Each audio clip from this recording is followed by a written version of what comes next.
What's up, everybody? I was intending on shooting a video today, but this wasn't exactly the video I was intending on shooting. Let me just get on and show you guys what I picked up. This is what I picked up, guys. Let me right way. Now, you probably don't know what this is. This isn't like a BMW part, or it kind of is, but it's not. On that X3, I don't know if you've seen a review on that X3, but while I was filming it, I noticed it has something called LED carpet.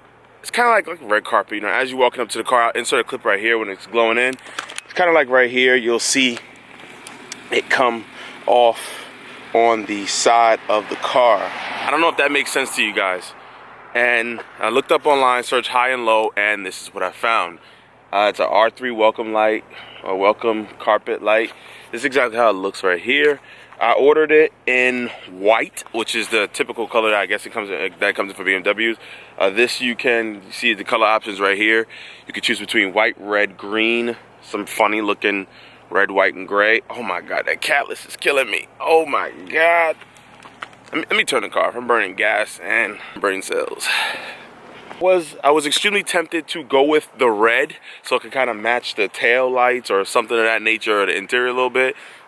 Maybe should have, but I wanted to keep it just a little OEM. I didn't want it to look too cheesy, so I picked this up. Now we're gonna open this up. Like I said, it's not a BMW part. It looks like just a universal part.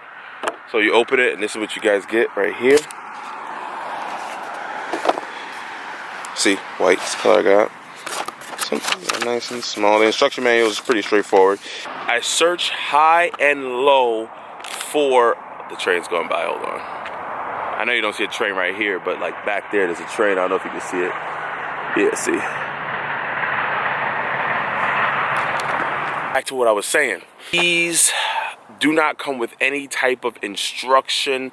I mean, it's pretty straightforward. You wire this up to something like your dome lights, or even maybe the lights in the door handles. Something that turns on when you press the unlock button, turns off when you press the lock button, and does not stay on all the time that the car is on, because that would look extremely, extremely cheesy.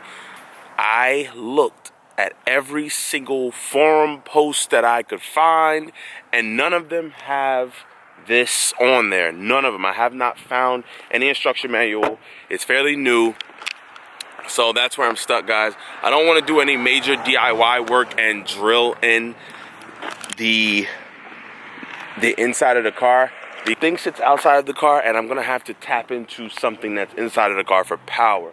If I can't find something outside, that'd be great. Highly doubt it. But I have to get inside the car some kind of way, and I have to get those 2 wires or 4 wires inside of the car some kind of way. So that's my pain, that's my frustration. I wanted to film that today because I figured it'd be like just an easy drain hole plug or something like that. Haven't lifted up the carpet fully, but I have a little bit. And I will tell you guys that it's might be looking a little slow. I'm trying to come up with a way to implement this, because I feel like if I get this out there and you guys, and it catches wind, it'll be a really popular upgrade, something pretty decent. And yeah, it's very tasteful, and it adds a nice little elegant, you know. So yeah, so you know, it adds a nice little look, especially at night. You know, you hit the button, it glows up. Everybody looks at you. Oh, you know, you got a nice little carpet walking to your car, you know. So with that being said, that is where I'm at as far as that mod goes. Not exactly a fail yet. I just have to figure it out. So I had to think about something to talk to you guys about, how I'm able to afford this car.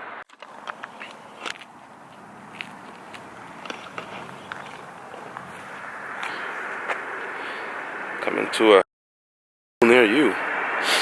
Alright, so there are mainly 2 reasons how I'm able to afford this car. The short answer is that I work. I have a job. Obviously, that's how I'm able to afford this car.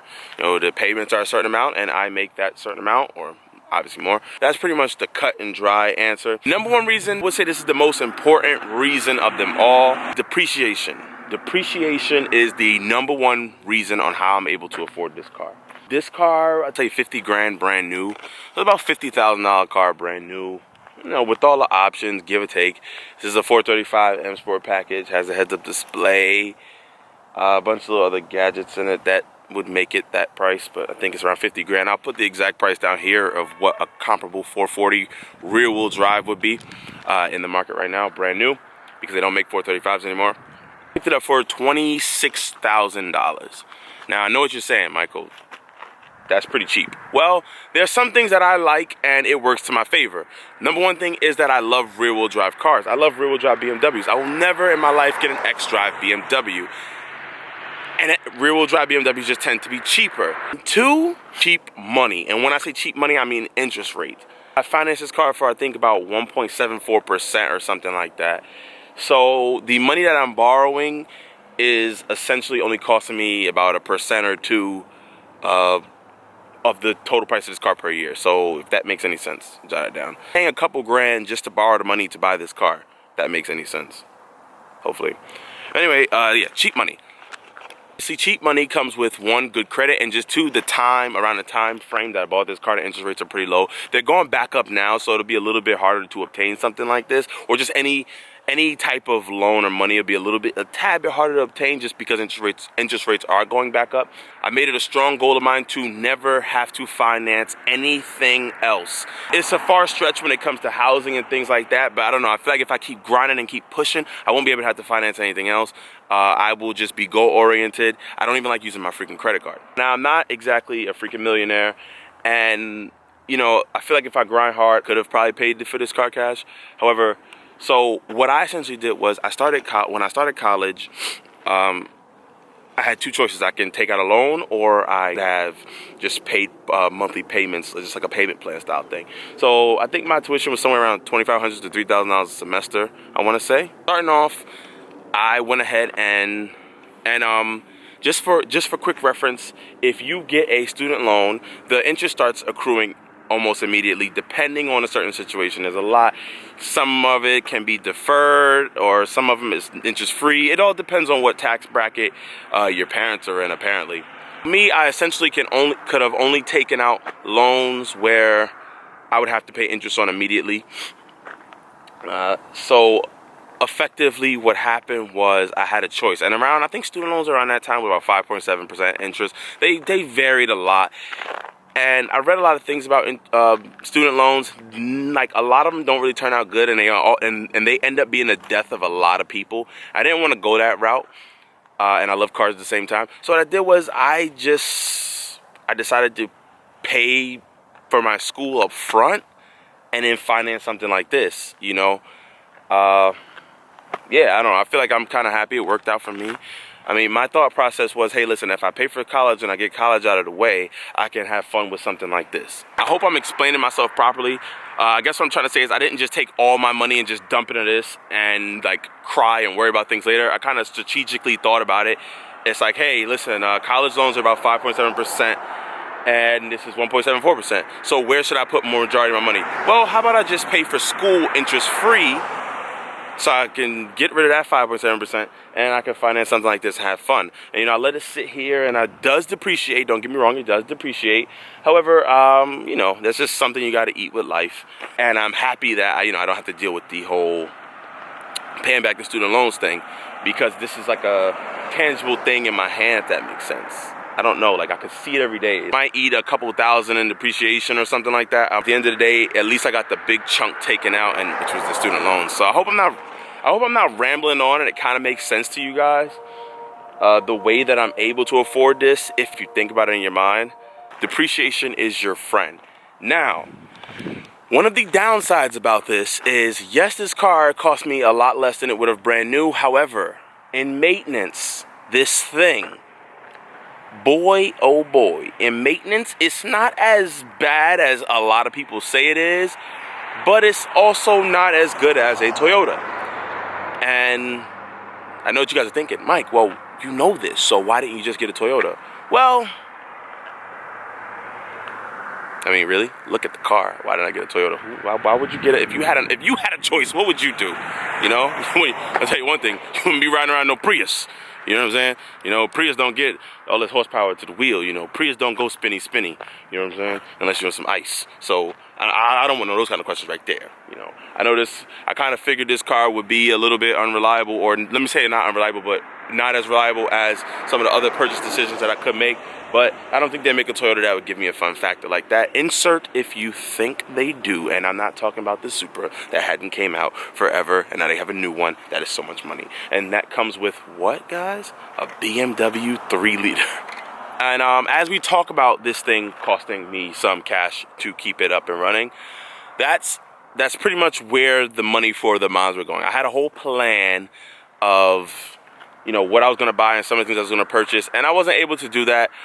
First thing, the high ticket item was the drive shaft. Everybody knows I twisted my drive shaft. That sucker cost me $1,000 for the drive shaft, $200 for overnight shipping, which did not even come overnight. And I put it in myself, so I'll save that. I paid about $80 for that big giant drive shaft tool. If any of you guys worked on the diffs or drive shafts in this car, you know that the back has this giant nut. I want to say it's like a 50 mil, 70 mil, don't know. Has this giant nut, and it's only thin clearance, so you need this thin giant wrench to get right up in there. The whole marketing aspect of it, there's not a lot of people who make that wrench. It's just a flat piece of metal, but they charge you like 60 to 80 bucks because it's weird. You only use it once, and well, hopefully you only use it once. And yeah, so they just rape you for it. So at the end of the day, I had to eat the cost of that. So I'll total that right here. That's how much that whole drive shaft thing cost me, with the Loctite that I bought, obviously to keep the threads and everything secure. And I think a little various nuts and bolts that I replaced. Like I said, I'll total how much that cost me down here.